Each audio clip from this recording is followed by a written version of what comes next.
Hello, this is Pearl, and today I'm here to read to you the final chapter of The Lost Lamb, Chapter 5. Daisy was feeling quite comfortable just now.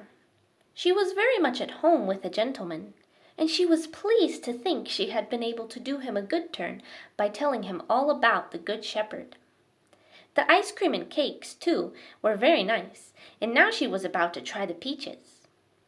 She had only taken her first bite out of one of them when she looked over toward the door, and to her great astonishment there stood Tom, anxiously beckoning to her.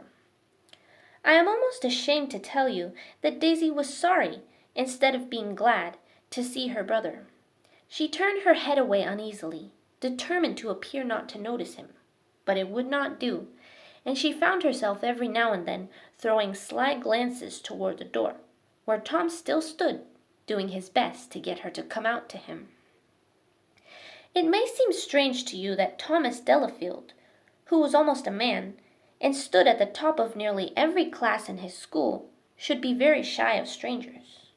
But this was really the case, and this was the reason why he now stood beckoning at the store door, instead of coming boldly in and telling the gentleman that Daisy was his sister. And what shall I say of Daisy's conduct in pretending not to see him? There is only one thing that can be said, and that perhaps would not be called an excuse. It is this: Daisy Delafield was very fond of cakes and peaches, and there were still some of both left on the plates, and she wished in her heart that Tom had only stayed away until she had eaten them all. But the gentleman at length noticed the queer faces she was making, and looking toward the door to find out what caused them, he saw Tom. "Do you know that boy, Daisy?" he asked. Daisy could not tell a lie, of course, so she was obliged to tell the truth. "Yes, sir, it is our Tom," she said, speaking in a very low tone. "Oh, is it?" said the gentleman, instantly going over to the door to bring Tom in. He came presently back to where Daisy sat, bringing Tom with him.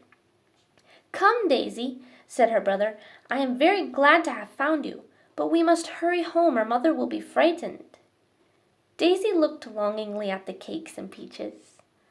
"Oh, I wish you had not found me for ever so long, Tom," she said.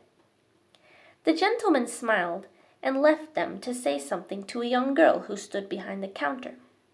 She took down from a nail a neat-looking little basket, and filling it with cakes and fruit and some sugar plums, handed it to him.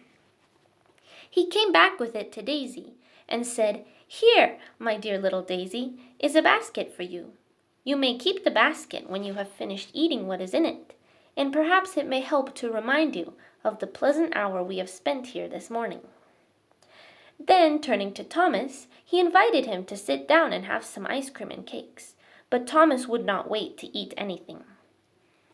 "I tried to find your name in the directory," the gentleman continued, "but there was only one Dayfield, and I concluded that he could not be the person."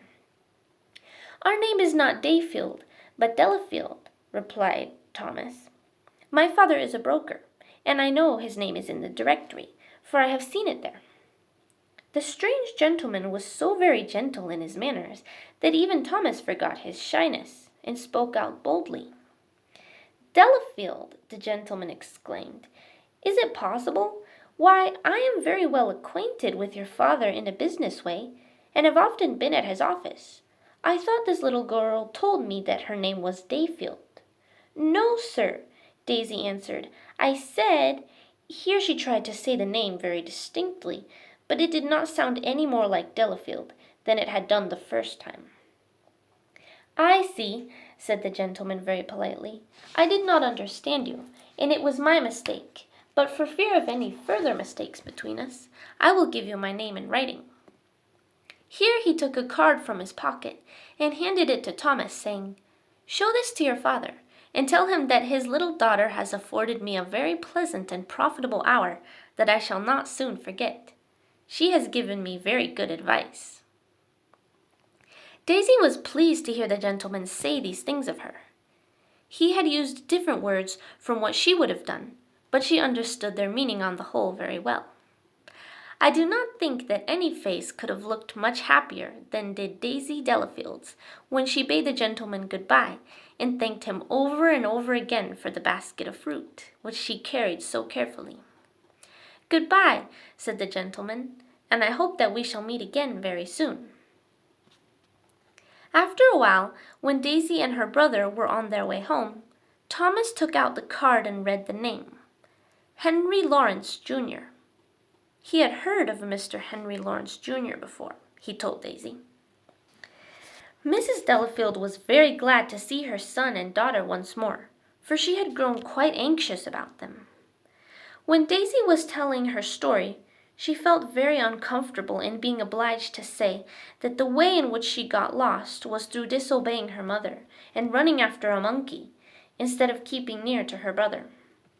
When she spoke of her distress and fear at finding herself all alone in the street and lost, just like the poor little lamb she had read of, the tears started to her eyes. "And mother," she said, keeping back the sobs, "I remembered what you told me and prayed to Jesus, the Good Shepherd, and he sent Mr. Henry Lawrence to take care of me and give me all these nice things." "I am delighted to hear it," said her mother.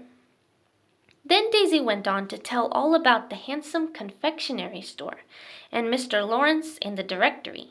She seemed to have seen and noticed everything, even to a row of tin jelly molds ranged upon a high shelf, and one of which was the shape of a very queer bird that appeared to have no legs.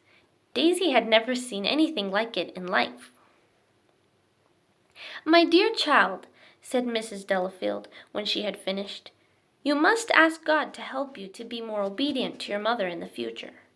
He was very good to you this time in sending you such a kind friend, but we must not sin that good may come, or he will be very angry.